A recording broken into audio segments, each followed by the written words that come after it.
자, 조금 전에 배웠죠? 우리 교재 보시면 9페이지에 밑에 표 밑에 1번 있네요. 법률행위에 성립을 전제로 효력이 문제된다. 성립하지 않았다. 효력 발생하지 않죠. 그래서 중요한 개념이죠. 성립하여야 효력이 유효, 무효, 취소가 문제된다.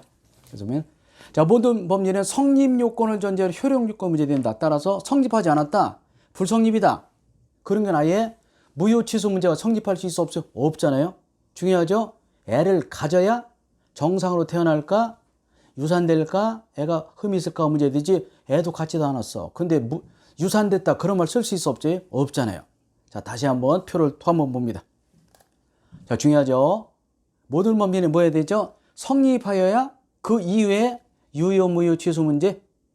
성립도 하지 않았어? 불성립이야. 불성립의 경우는 유효, 무효, 취소 쓸 수 없어요. 특히 무효, 취소도 뭐라고? 성립, 이유 문제. 자, 그림을 잘 보시고, 자, 그림을 제가 크게 그려놨죠? 모든 법률에는 성립한 이후에 유효, 무효, 취소가 문제가 된다. 이런 이제 눈을 감고서도 여러분들 시험장에서 이 그림이 떠올라야 돼요. 아, 성립한 이후에 유효, 무효, 취소. 애를 갖고 난 이후에 정상 태어나느냐, 혹시 유산되느냐, 또는 애가 죽느냐 문제되지. 애도 갖지도 않았는데 유산됐다. 그런 말 쓸 수 있어 없어요? 없잖아요. 자, 그래서 성립요건과 효력요건 그런 차이가 있고요. 입증책임 어렵습니다. 입증책임. 돈 빌려준 사람은 차용증을 받아놔야 돼요. 갚은 사람은 영수증 받아야 돼요. 이게 어렵습니다. 입증책임이. 입증책임이라는 것은 민사소송은 입증책임이 불리합니다. 불리해요. 그러니까 이제 우리가 항상 증거를 수집하자. 요즘은 이제 통화 녹음도 하고 CCTV도 있고 그래서 입증할 경우가 많이 있는데 아주 입증 책임을 지금 불리하다는 걸 일단 말씀드리고, 입증 책임 성립하였다 이런 것은 누가 입증하라고? 유효 주장자가. 성립해서 효력 요건은 누가? 무효 취소. 성립했다는 것은 유효 주장자 입증해야 되고요. 집증하지 못하면 불성립이야. 그리고 효력 요건은 무효 취소 주장자 입증입니다. 요건이 달라요. 이거 외워야 됩니다. 성립하였다는 것은 계약의 유효 주장자, 그리고 효력 요건은 무효 주장자 입증한다는 것, 또는 무효 취소 주장자 입증합니다. 관련해서 또 다른 걸 배워볼까요? 우리나라 헌법은 무죄 추정 원칙이 있어요. 무죄 추정. 대법원에서 내가 징역 몇 년이 확정되기 전까지는, 벌금 얼마 확정되기 전까지 일단 무죄로 추정입니다. 그래서 요즘 범죄 피의 사실 공표에 약간 문제되고 있죠. 왜냐면 대법원에서 무죄 나오면은 지방법원, 고등법원 올라가면서 계속 범죄자로 취급받다가 무죄 나오면 그 회복이 잘 안 돼요. 그래서 일단은 무죄 추정 원칙이 있는데, 헌법에 보면 이렇게 돼 있어요. 형사 피고인은 유죄 판결이 확정될 때까지는 무죄로 추정됩니다. 그게 유죄로 예단하면 안 돼. 미리 짐작하면 안 된다고. 근데 대개는 이제 형사 피고인 정도 되면 대개 유죄가 되지만 아닌 경우가 들어있어요. 우리는 무죄로 추정되기 때문에, 나는 무죄로 추정돼 따라서 누가 입증하라고? 검사나 경찰이 유죄 입증해야 돼요. 그러면 내가 죄를 지은 걸 인정하게 되지만, 그러나 유죄 입증하지 못하면 안 돼요. 이게 이제 막 CCTV에 나와 있다, 통장이 찍혔다, 그게 입증해야 된다고. 만약에 입증하지 못하면 보실까요? 형사소송법에 이거 보시겠어요?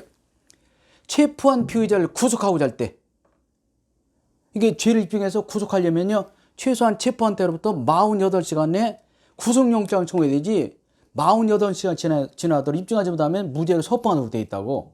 아셨나요? 그러니까 이 48시간이 중요하죠. 내가 죄를 지었다고 일단 체포됐어요. 그렇다 하더라도 국가, 다시 말해서 경찰이나 검찰에서 내 죄를 입증하지 못하면 48시간이 지나면 석방해. 그래서 이 석방이 싫으니까 다른 죄로 구속한다. 그걸 별건 구속이라 그래. 요 죄 아닌 거 잡아놓고 추수하려고. 그래서 하여간 헌법 얘기 나왔지만요, 모든 입증 책임 때문에 그래요.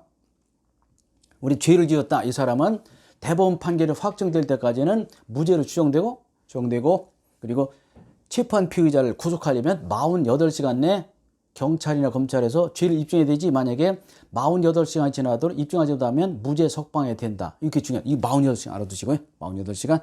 이런 게 굉장히 중요하죠. 여러분들이 이런 걸, 민법 문제는 아니잖아요, 지금.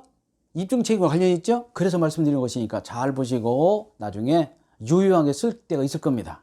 지금요. 제가 첫날도 말씀드렸지만, 우리가 지금 공부하지 않으면 평생 공부할 이유가 없어요.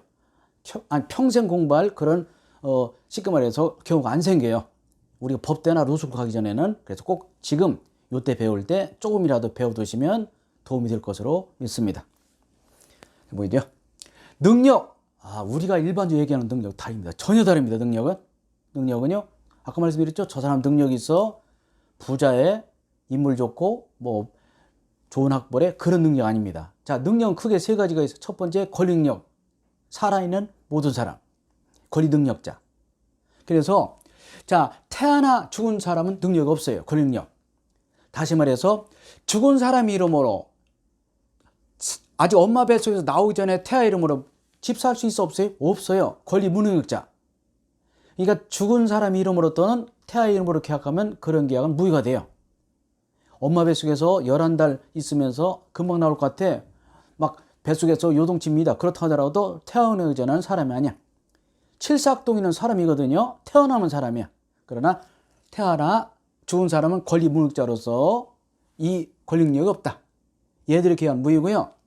의사 무능력 위의십니다. 유정만. 유아는 젖먹이. 정신병자는 백치.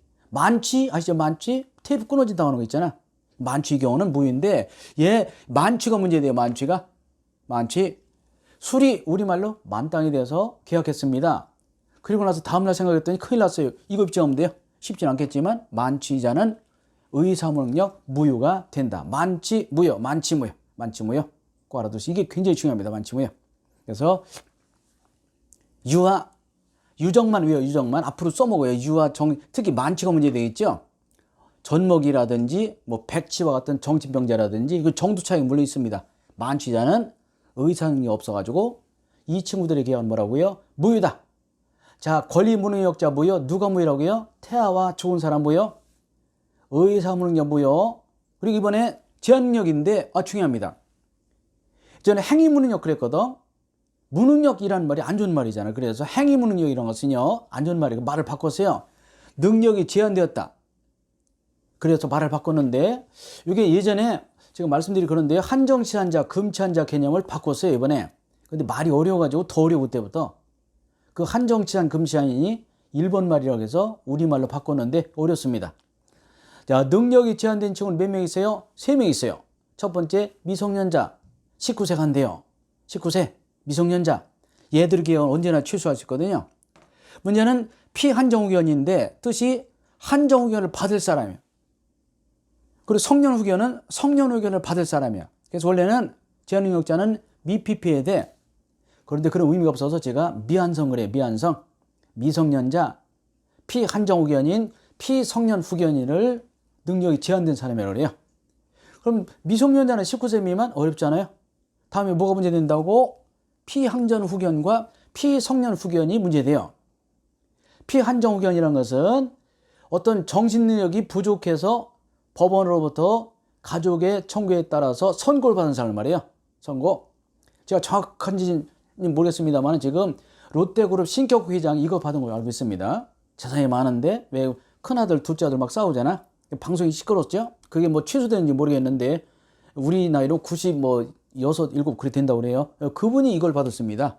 그러면 그 롯데그룹 회장은요 능력이 제한되기 때문에 혹시라도 내 집을 누구 주겠다, 내 땅을 뭐 둘째한테 주겠다 이런 것은 뭐 할 수 있어? 대리인 취소할 수 있다니까 그런 것이 있고요. 피성년후견인은 능력이 결여. 여기는 좀 모자라고 없어. 좀 쉽게 말하면 피한정후견인은 정신이 왔다 갔다 합니다. 왔다 갔다 해요. 어머니더러 어떤 때는 누님 그랬다가 비가 오면 어머니 그랬다. 이거 왔다 갔다 해요. 근데 피성년후견인 같은 경우는 어떤 때는 그런 것이 아니라 항상 그래요. 항상 어머니더러 항상 누님 그래. 이게 피성년후견이야. 우리 안 좋은 표현으로 맛이 갔어요. 그래서 흔치 않아 이런 거는요. 흔치 않고요. 어찌됐건 미성년자는 19세 미만으로 자동 보장되고 인정되고 여기 피한정후견인과 피성년후견인은 가정법원에 선고를 받아야 돼요. 이렇게 선고를 받게 되면 이들의 계약은 뭐 할 수 있어요? 취소할 수 있습니다. 보통 우리는 권리능력자이고 의사능력자 아니고 다시 말해서 권리능력자이고 의사능력자이고 완전 행능력자입니다. 보통 사람은 권리능력자, 의사능력자, 행능력자 여러 명이잖아. 권리능력 있고 살아있는 사람 그리고 의사능력 있고 그리고 행능력 있습니다. 이 세 가지. 자, 권리능력 살아있는 사람 이미 죽었다든지 태어난 권리 무능력자 계약은 무효고요. 그리고 나서 유정만 무효고 미완성 취소할 수 있다. 그래서 이건 시험범위 아닙니다.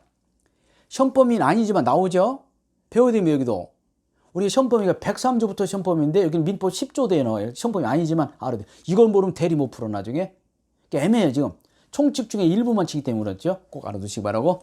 미성년자 19세 미만 취소할 수 있고 사물처 능력, 정신능력이 좀 부족하다. 선고받으면 피한정 후견인 정신능력이 결여되어 있다. 지속적으로 그런 경우는 선고받으면 피성년 후견인 똑같이 미완성은 뭐 할 수 있어? 취소할 수 있습니다. 자, 다음 취득식을 보시겠습니다. 보시면 자연인 여러분의 전화의 자연인이죠? 어떤 풀어보니까 나는 자연이다 그 뜻이 아니야. 그냥 숨쉬는 사람은 다 자연인입니다. 숨쉬는 사람 여러분이나 저나 똑같이 자연인. 엄마 뱃속에서 태어날 때 민법 사람입니다. 전무노출 시 태어나야 돼요. 엄마 뱃속에서 태어나면 그때부터 사람이야. 11달 동안 뱃속에 있어도 엄마 뱃속에서 아주 큰 놈이 엄마 배를 차고 그러죠. 그래도 사람 아닙니다. 언제 태어나야 돼. 전무노출 시. 근데 형법은 달라요. 형법은 진통시가 사람입니다. 배 아플 때. 왜 가진통, 진진통 그러잖아. 그래서 진통시 따라서 이때부터 사람을 보기 때문에 진통 이전의 태아 사례. 아무리 11달 동안 뱃속에 있다가도 좀 크겠죠? 많이 클 거야. 이놈을 주게 되면요. 그냥 낙태죄가 돼버려요. 낙태죄. 그러나 이놈이 진통시부터 사람이기 때문에 8달, 9달 만에 뭐가 잘못돼서 조산하죠. 그 조산기가 있는 진통시 애를 주게 되면 살인죄를 처벌받게 돼요. 배웠죠? 250조? 그래서 민법, 형법이 다릅니다. 뭐가 다르다고?